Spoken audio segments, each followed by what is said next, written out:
pretty easy to just set it. More that she's hearing than anything else. We'll set it over here so she can see the dogs. Okay. She'll get a kick out of that. The Three Stooges. Right? Alright, what's our third dog? Boots. The Greyhound. Yeah, she's 100% Greyhound. Her racing name was Deb's Kinky Boots. I love it. I know.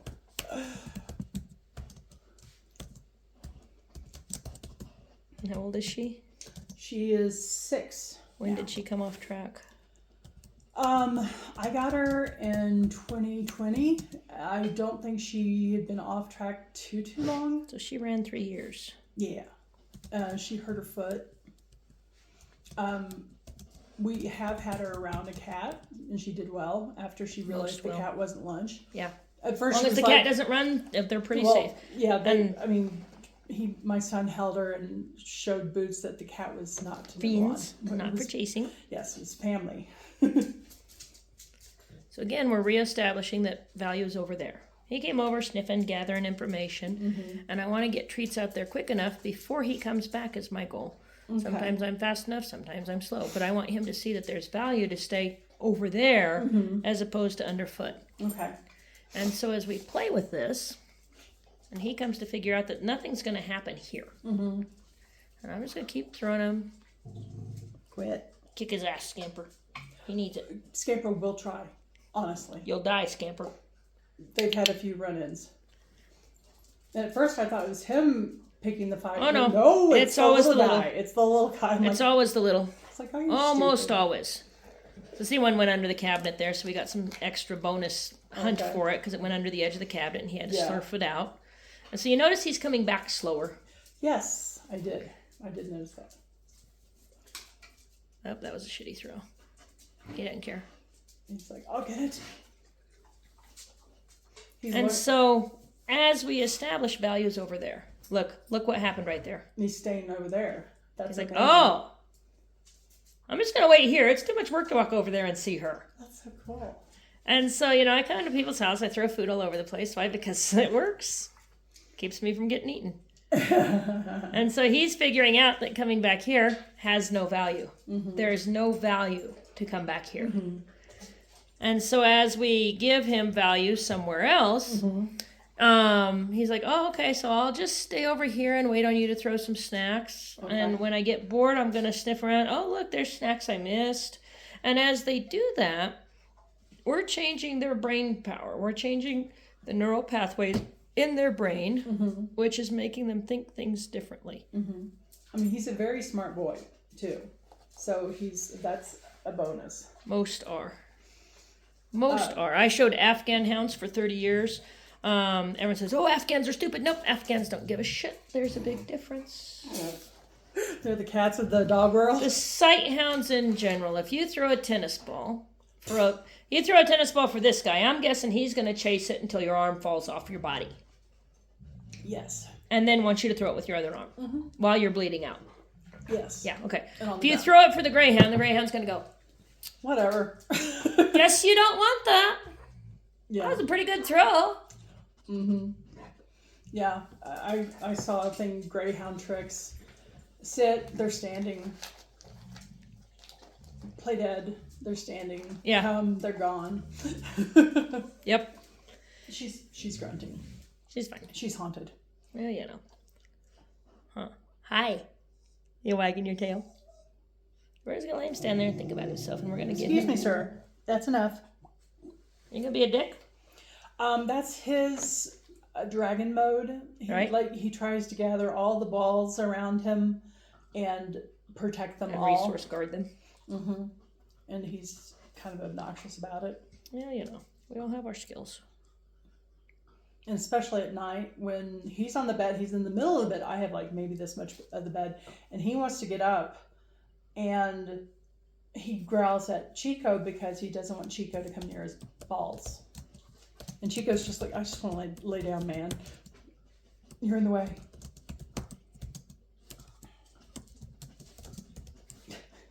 He's like, did you drop any over here?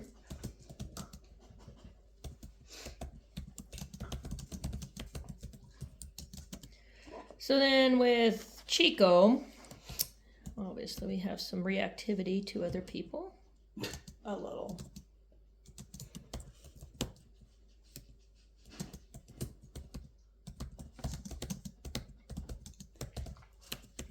And what do you do about that at this point? It depends.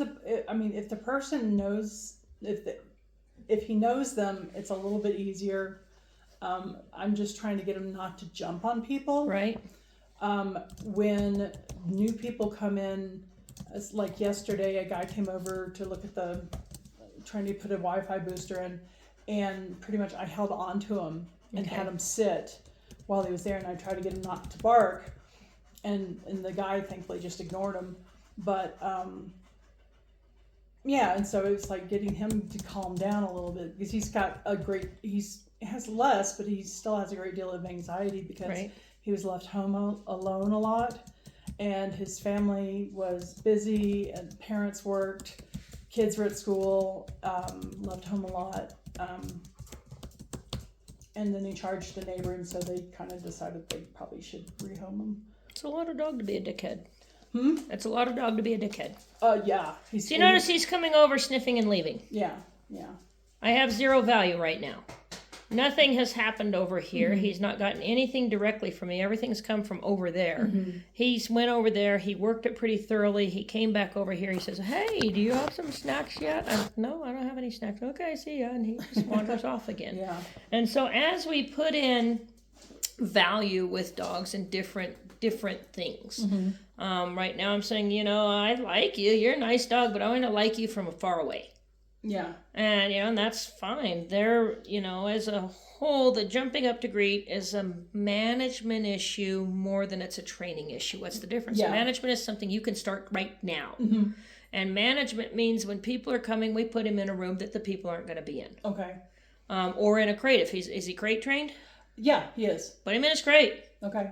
Give him something he only gets when strangers come, and he can bark and raise hell and be in that crate, because that's a management issue. And ideally a crate in a room, so we have 2 doors between point A and point B. Okay. So if we have a stranger coming in and they're going to work on this kitchen seat, we're going to put his crate in the bedroom, and we're going to close the bedroom door. We'll put him in the crate, lock him in, close the bedroom door. Why? Because then there's 2 things that have to fail before he gets loose. Okay. And we're going to pretend like he wants to eat the whole fucking universe. He doesn't really want to eat the whole universe. He just wants them to know that he's the boss in the house. Yeah, exactly. And reactivity is a chemical issue. And so when we pop off and go, blah! Let's say we're sleeping at night. You're in bed, you're asleep, you hear a window break. What happens? You wake up? No, the dogs go crazy. Well, the dogs go crazy. After the dogs go crazy, and you wake up, you hear the dogs going crazy. You don't know why the dogs are going crazy. It's 3 a.m., it's dark, you're sound asleep, you hear the dogs going crazy. You wake up, your eyes are dilated, your heart is racing. You don't know if somebody's in the house. You don't know if there's a coyote tap dancing on the roof. You don't know if there's, a mob of people in here that they're eating and you're going to walk into a bloodbath in the kitchen. You don't know. So that's adrenaline. Why is that good? It keeps us alive. However, after you figure out what the issue is, you get it all resolved. It's 45 minutes later, and we're going back to bed now. Are you going to go back to sleep right away? Probably not. Do you know why? Because the adrenaline's still there. Well, you're half right. Adrenaline's there, but adrenaline's a short-term chemical. The next chemical that comes in after adrenaline is what's the important one, is cortisol. Cortisol, yeah. The stress hormone. And cortisol is what keeps us awake, going, what the fuck's that noise? What's that noise? Yeah. What's that noise? Shit. Damn it. And, then all of a sudden it's 7 o'clock and it's time to get up. Yeah. Well, in humans, cortisol will dissipate in 4 to 6 hours. In dogs, 24 to 48 hours. Oh, that explains so much. Okay, so when dogs have cortisol in their system, guess what happens? We're quicker to pop off.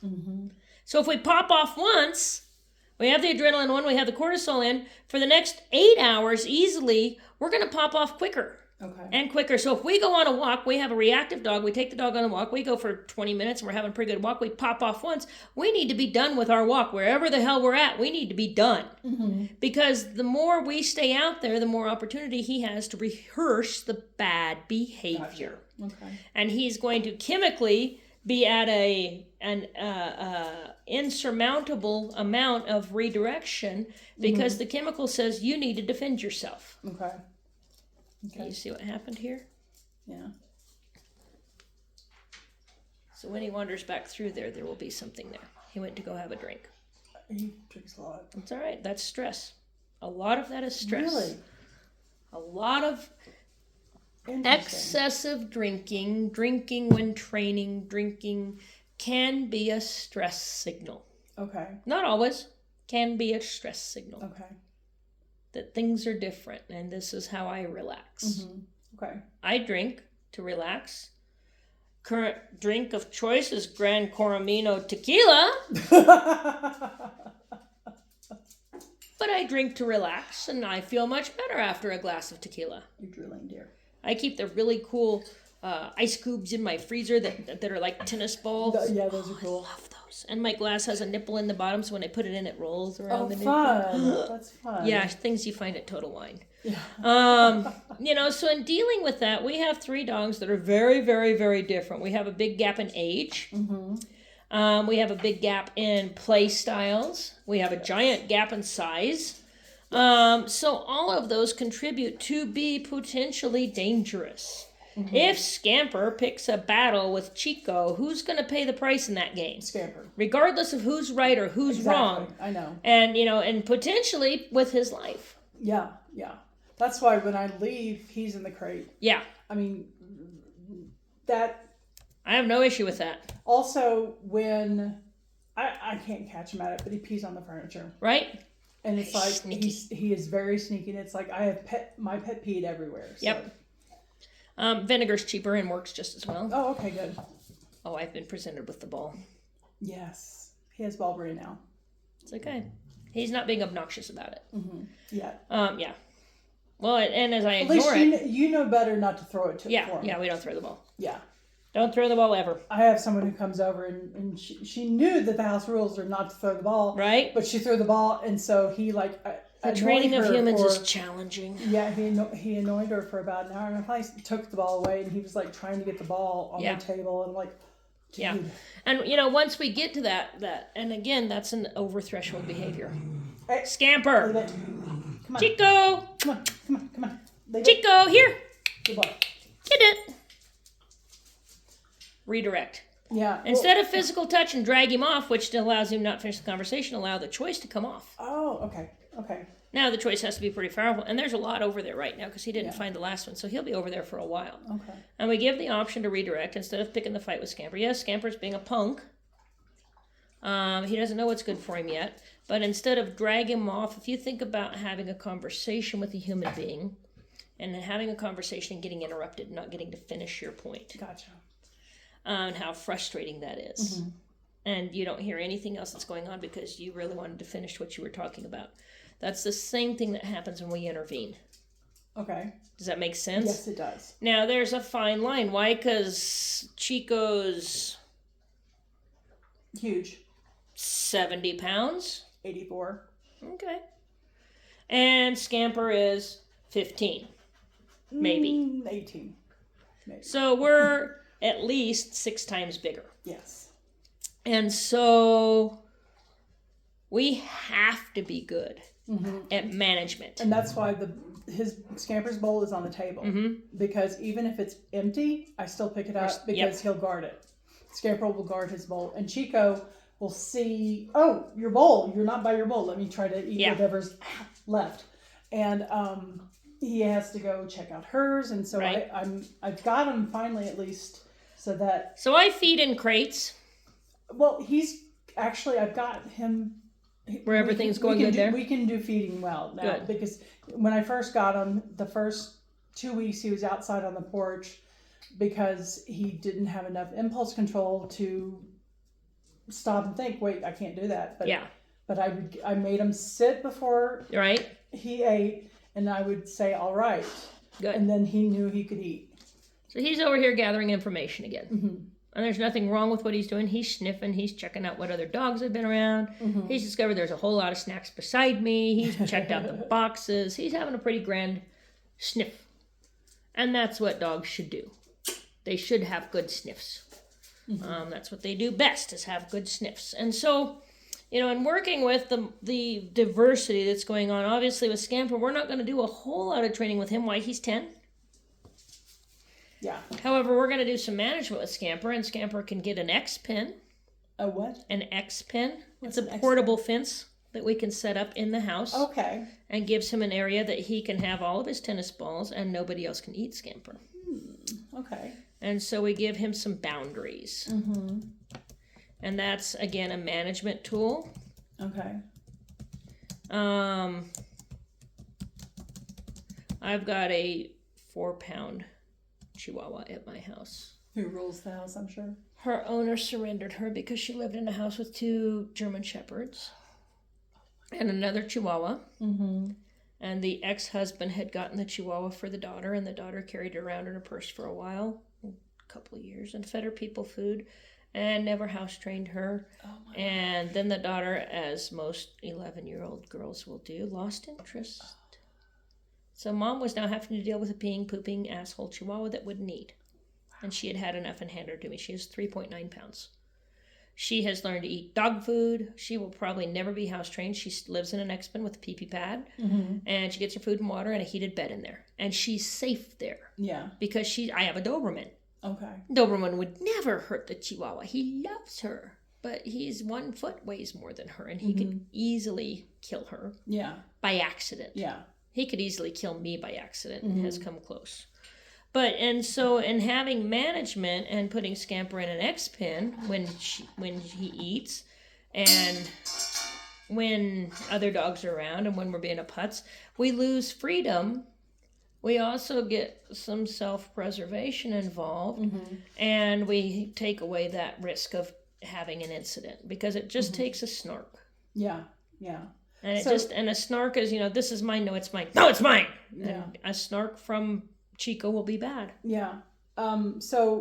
Chico has this thing that he can be sitting there with his balls, he'll be quiet, and Chico will just start staring at him. Mm-hmm. And would that be a good time to throw? Yep. Okay. Cool. I have a feeling that you're going to be getting less at meals because I'm going to be throwing stuff at you all the time. And for a while you do. You do a lot of redirect, and toss off is a valuable redirect. And it can be part of his kibble. It doesn't have to be a value of any whatsoever until he says, this isn't worth working for. And then we go up. Yeah. But, if we keep it at a low value, then nobody else wants it. The Greyhound's not going to want it. That would require energy. Yeah. That would require energy and getting off the couch, and that's stupid. Yeah, exactly. I can't believe you wanted me to go get the food. You were to bring the food to me. Greyhounds are awesome. Pretty much. And retired racers are just, they know they got a second lease on life. Mm-hmm. She's interesting. She's very protective of her bed. Yeah. And when someone's on, that's why I have 2 beds that are exact same here. Right. Because there were kind of some grumblings about it. So now it's just she can be in either one. Right. And everybody's happy. Yeah, exactly. And Greyhounds are happy to have their own bed. You haven't seen the rest of the house. I have so many beds in this house. I had Afghans for 30 years. What's the difference? Hair. People would come to me and say, oh my God, your dog's so beautiful. I've always wanted to have an Afghan hound. Great. Go get a retired racing Greyhound. Live with that for 6 years and then add 10 to 12 hours a week grooming to keep this. Well, I would shave him. Well, then you have a Greyhound. Same. You can't do that. You can't shave Afghans. Yeah, you can. You can? Okay. Oh yeah, I shaved them as soon as I was done shaving. I know some. As soon as I was done showing them, they got shaved. And they got to keep their ears. Well, good. They keep bell-bottom boots just because it was funny. Oh gosh. And I didn't shave them super short, but I shaved them enough that I'm not dealing with hair. Yeah. So dealing with that, Boots kind of runs her own game and is pretty much okay all the way around. Yeah, she's the good one. Right? Yeah, the only 45-mile-an-hour couch potato. Yeah, is what we the call only them. thing that she does that is, and I can manage this one, is that if she gets anxious and I'm gone, if there's any brown paper around, she'll take it and shred it. But it has to be brown, and it's so funny because one time I was staying in North Carolina for a bit, and I was out of the apartment, and she was particularly anxious that day, and she got an envelope that was brown paper, and she grabbed that and kind of gnawed on it a little bit, but there was a card in it, so it didn't have the right feel. But it was just like, you're a picky woman. That's funny. But like you said, it's easy enough to manage. And what happens if she shreds the paper? You sweep it up. Yeah, exactly. We'll be back. Chico! There was a single bark out there is where Chico went to go investigate. No, that was Chico. Or Scamper went to go investigate. Yeah. What's going on, sir? I had to bark. There was a squirrel out there. Oh, look, there's snacks. Where's the snacks? Here. Ready? Get it. So we're going to start adding a verbal cue with it as we toss him off. Get it? Okay. You can use get it. You can use go find. I don't care what you use. Get Use it a word works. that works for you. I always recommend to keep a notebook that's your cue log so you know what words you're using for what behaviors. So that stays consistent. Since there's one of you that lives in this house, that makes it really easy. Yeah, but I have someone who helps me, and she, unfortunately, she can barely keep her name straight. But Right. And love maybe her the to cue bits, log but stays, maybe it stays, on the fridge where it's visible as she's here. that's a good idea. That it's visible. And these are the cues that they are learning behaviors with. That as they learn the cues, because we teach the behavior first, we teach the motion first. Once we teach the motion, then we give it a name. Okay. And then we start asking for it by name instead of by motion. And as we, create that behavior, that takes a while to get a verbal cue. Dogs require 300 to 500 repetitions to truly learn something. So if we start working on an SIT, that means put your butt on the ground, and we're going to sit. And we get it, with we're luring, and we have food, and we raise the food up. Their nose comes up, their butt goes down. We give them a reward, and they're pretty happy about that. Yep. When I get And into so it. then we start adding a word with that too. So, and that can be a cue. It can just be a visual cue instead of a verbal cue, and that's okay. Is that easier to transfer between people? Yes, because you might say sit, and somebody else might say sit. Yeah. And dogs differentiate that. Yeah, I get that. Their intonation in that is a huge differentiation. And so having signals instead of words for cues is perfectly acceptable. Dogs are nonverbal communicators. And so the more that we meet them on their turf, and it's not to say they can't learn words, they can learn a vocabulary of 200 to 500 words. And they can identify things by color, by shape, by name, and be pretty reliable with the cognitive learning. Does it take longer? Oh, yeah, but is it fun? Yeah, it's great fun. And so in dealing with dogs and being fair and equitable in how we work with dogs and training dogs, we are always fair, we're always kind, we're never harsh, we're never mean, we're never aversive. And the more that we give them an opportunity to make a choice, he keeps making this choice. He's pretty good at this game. I really like that, letting them make the choice. So he's getting to make a choice to be away from me. Yeah. I'm not doing anything to make him be away from me. I could do lots of different things. I can yell at him. What's that do? Not a lot. Nothing. We can tether him. Well, he doesn't learn any self-control that way. We can crate him, which, does work. Again, But it's still, management, it's but not- we're not learning a behavior. Here, he's learning. I have no value. The snacks are over there on the floor in front of the dishwasher, and we're going to keep getting those. And so in giving them opportunities to learn and giving them room to think, there's 3 different methods that as a positive reinforcement trainer I use. I use capturing a behavior. We walk around, we put our butt on the ground. Oh, hey, good dog. I didn't ask him to put his butt on the ground, but he did. I tell him he's a good dog. Yeah. That's capturing a behavior. Luring a behavior is what most of the time is used. And that's where we take the food to the nose, we raise the food up, and the butt goes down. This door just opened as they were back there. Oh. There's a ghost. He just came in. Well, that door handle is a little goofy. It's Santa Fe. And he knows how to open it too. It was nice. The ghost came in. He shut the door behind himself. It was very nice of him. And so, as we work with luring is great. And that's what's most commonly used for training. But we have to be quick about getting rid of the lure or decreasing the dependency on the lure so we don't have to have food forever. Okay. So once we get the behavior going, we start getting, if we're using take the food to the nose, raise the food up and back, what's going to become our sit signal? Raise the hand up and back, because we're doing that with the food, and we just do it without the food, and we start getting a visual cue, which then we can add a verbal cue to. The third way is shaping. Shaping is a challenge. Shaping is like playing the game hot cold. Remember, as a little kid, We'd hide stuff from our friends, and we'd tell them they were cold when they were walking away, and we would tell them they were warm when they were walking towards it. And we'd tell them they were burning hot, and they still couldn't find it. Shaping is kind of like that. Shaping is fun. Is that kind of like when I'll tell him to settle, and if he sits down and isn't barking, and it starts to kind of calm down? That's kind of. You're still giving a cue there. Okay. So shaping, we don't necessarily give a cue. Okay. We just give reinforcement. So let's say I want you to pick up something on the table over there. I'm being a trainer now. Okay. So I haven't said anything. Okay. So they'll try to figure out what you want. Gotcha. Keep going. Okay. So shaping is fun. Okay. And so we've got things laying over there on the table. So if they can use their brains. Got it. Got it. Yeah. And we start giving reinforcement, just for looking the right direction. Yeah. And then for moving the right direction. I guess this is more of a cue. I'll tell him and also him to go find your ball. Yeah. And that's a cue, and they can go off and go find it, and that's great. Yeah. That's great. Okay. No, shaping's a lot of fun. It's challenging for non-trainers, but once it clicks in your head, it's funner than hell. Okay. It's cool. really a lot of fun, Cool. and dog trainer geeks geek out on it pretty heavily.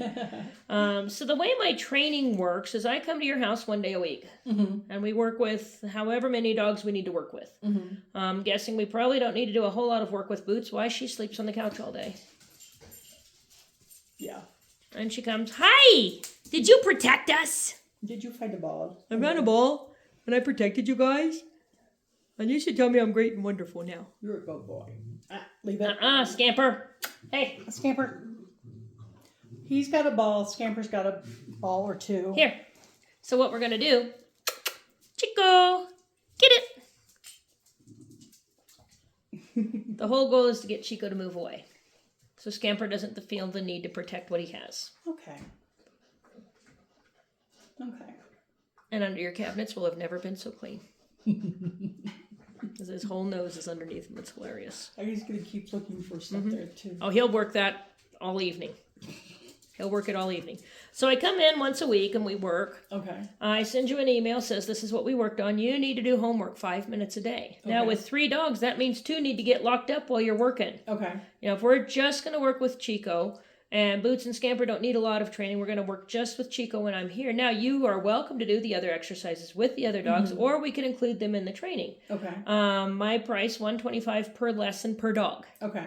Lesson, not hour. Be sure you hear that correctly. Okay. A session can be 20 minutes. A session can be 45 minutes. Why? Mental fatigue. Okay. When the dog goes, I'm done. Yeah. We ought to be done. Yeah. Plain and simple. Yeah, we have to be done. It's not fair to ask them to keep working when they're over mental threshold. Does it happen quickly the first couple weeks? Yes. The good news is we have adult dogs. We don't have baby puppies. Baby puppies have the attention span of a fruit fly. My God, if we put 5 whole minutes together, it's a good day. Yeah, I have a friend who's getting a puppy, and I'm like, oh, she doesn't want to do this. Make sure the puppy stays with the owner, the mom, and the litter until they're at least 10 or 12 weeks. Oh, 10 or 12? Okay. Yeah.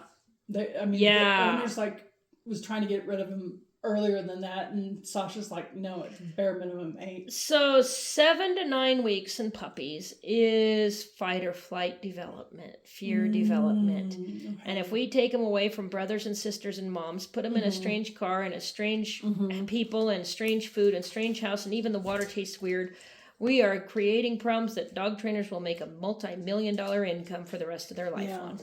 Okay. If we and playing with each other at that age, they will bite and they will fight and they will growl, and it's all part of learning not to bite.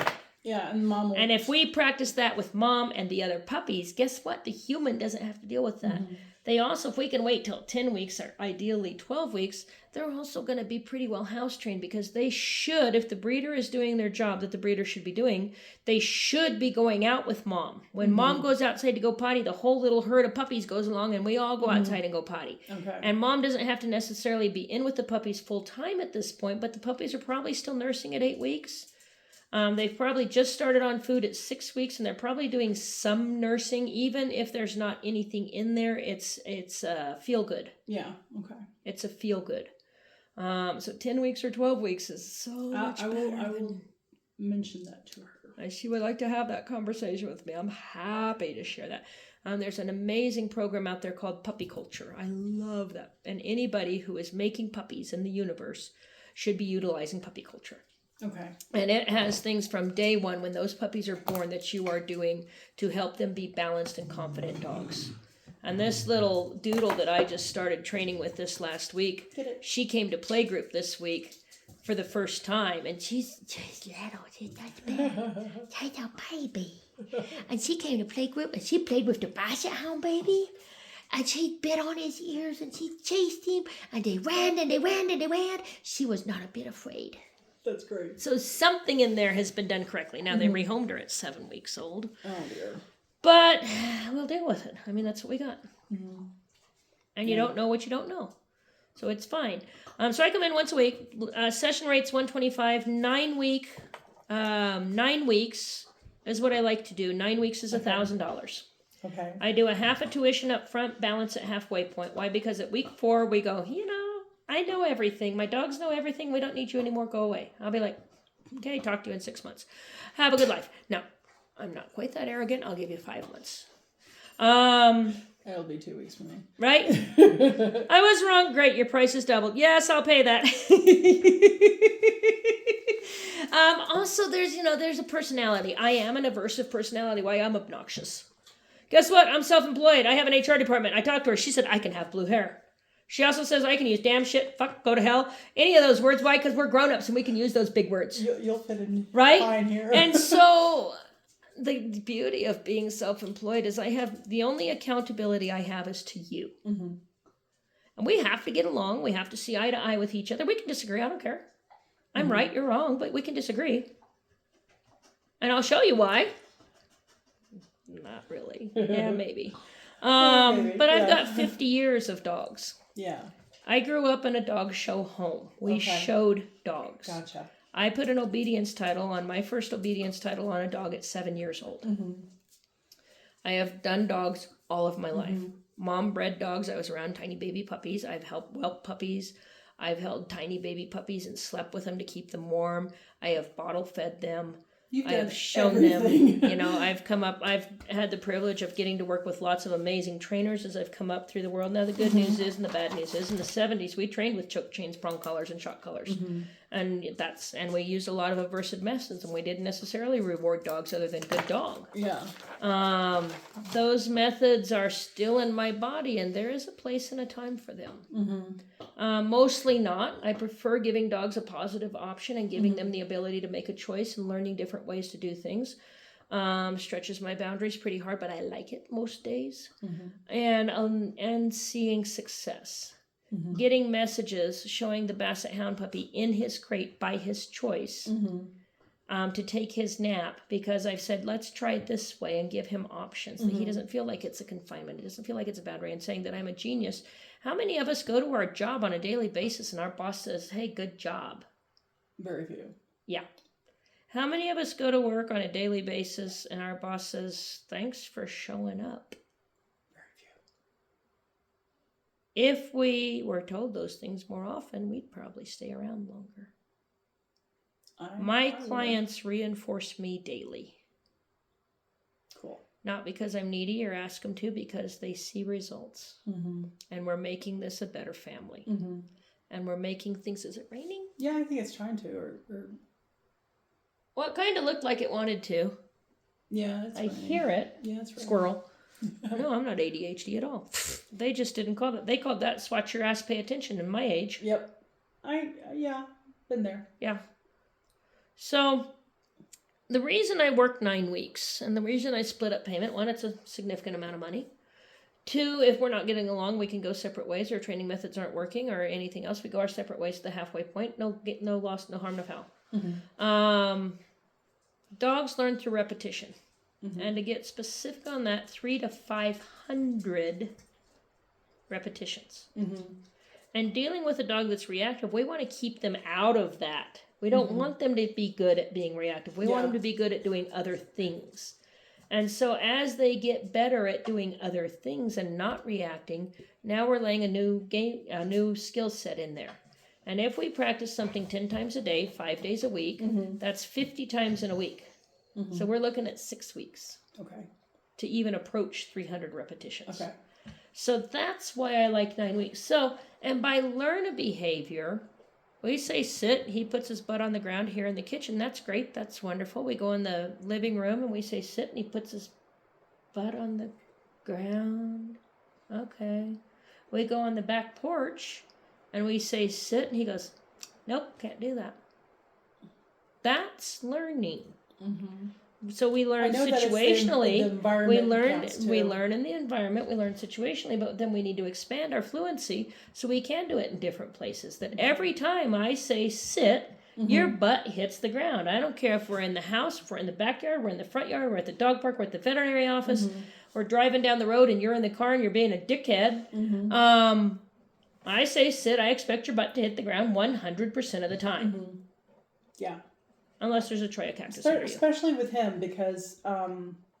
he's a big boy. Yeah, I mean, he's... and just as a matter of manners, I train a lot of these big dogs to be comfortable in a muzzle. So when you go out walking with a dog like this, and people have 1 or 2 reactions. 1, they're afraid, or 2, they want to pet it. Both are bad. Yeah, I'm good with dogs. No, I don't want you to pet my dog. But I'm good with dogs. You know, if you walk a dog on a muzzle, nobody bothers you. Yeah. They give you a pretty wide boundary. And it doesn't make a bit of difference to him. He can still get treats. He can still sniff. He can still do things. And I put a lot of dogs in a muzzle just because it makes people stay away. There's a sign you can get, and you can attach it to your leash, you know, that my dog is not comfortable with strangers. Please do not pet. And you will always get that one that says, oh, but I'm good with dogs. But he's not good with you. Yeah. It's like me coming up and giving you a big hug. I just want to be your friend. And no. Oh my goodness, it's okay. Oh, that's another thing. When it's thundering and lightning, he loses his mind. And he's taught that to Boots. Are you dying? Yeah, he's dying. CBD isn't amazing. Oh, really? Okay. And I carry it. Okay. Hello, sir. How are you? And the great part about CBD, 10 to 15 minutes for it to hit their system. I do a tincture that I've found a good brand that has good efficacy. Okay. 10 to 15 minutes to hit their system. Good. And that gets rid of that.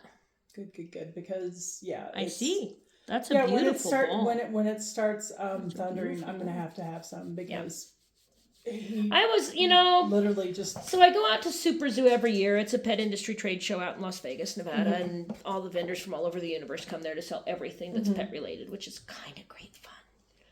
And went in 2019, and billions of vendors had CBD, but nobody could really tell me anything. Yeah, just buy it. It works. It's great. It's wonderful.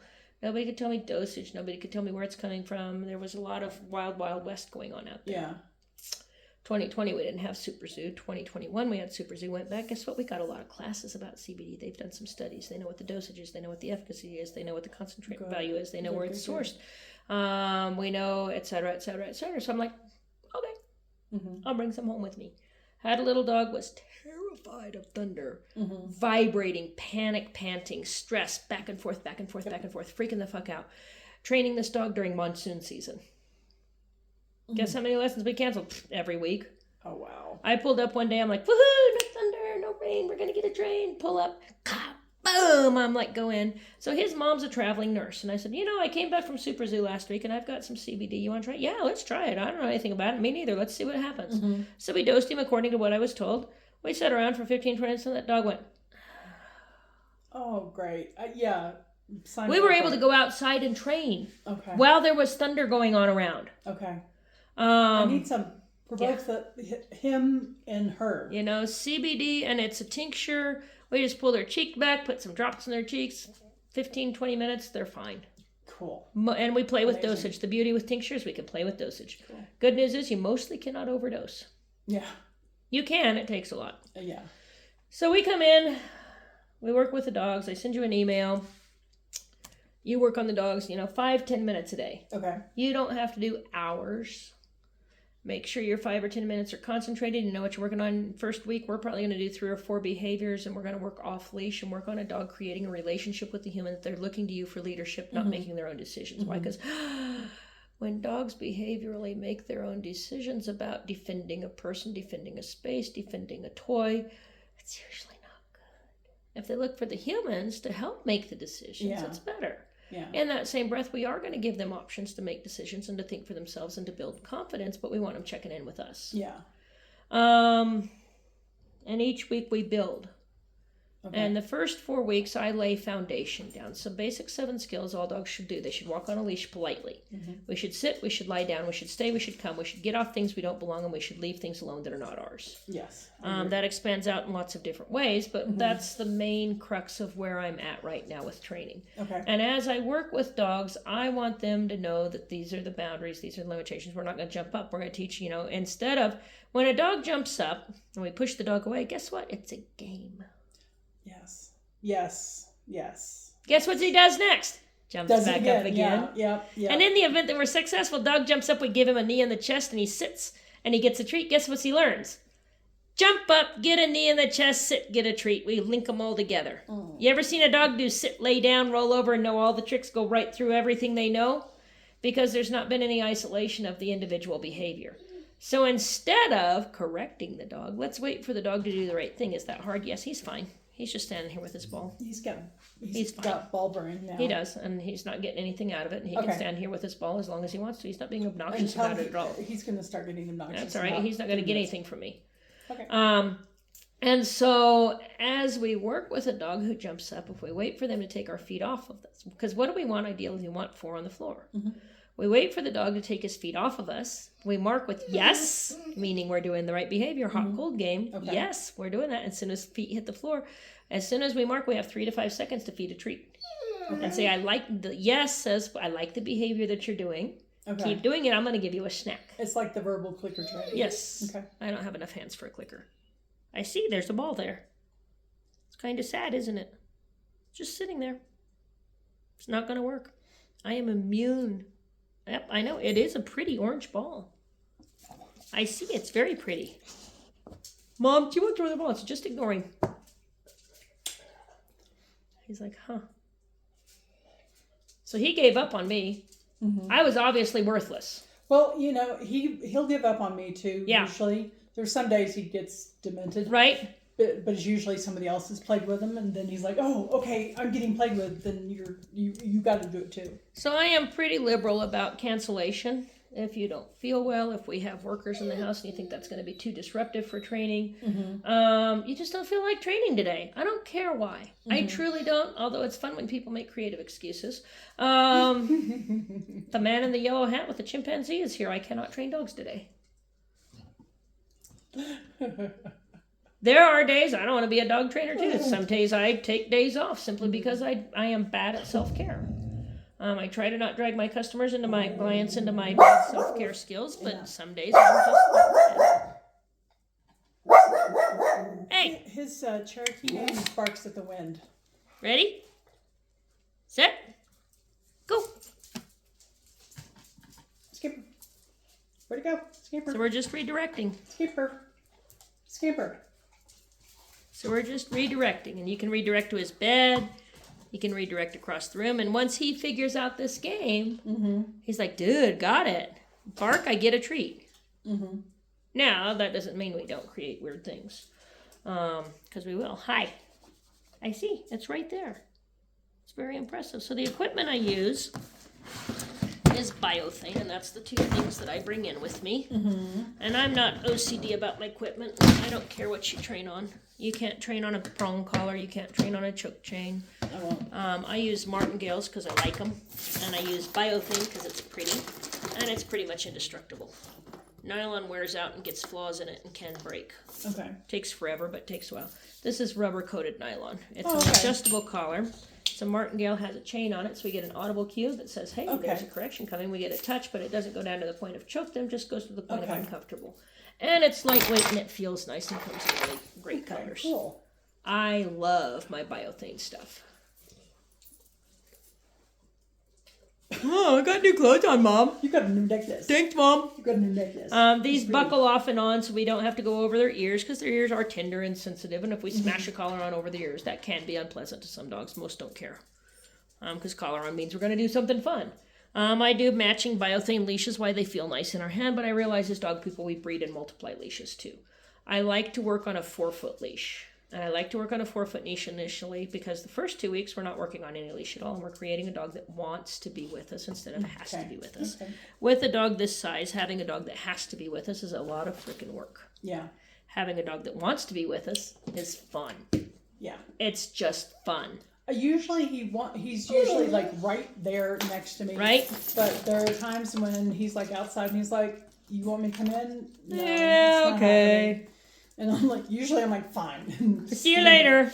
Yeah, I'll just I'll We'll shut see the you door. later. You can stay outside for as long as you want. That's about it. Any questions?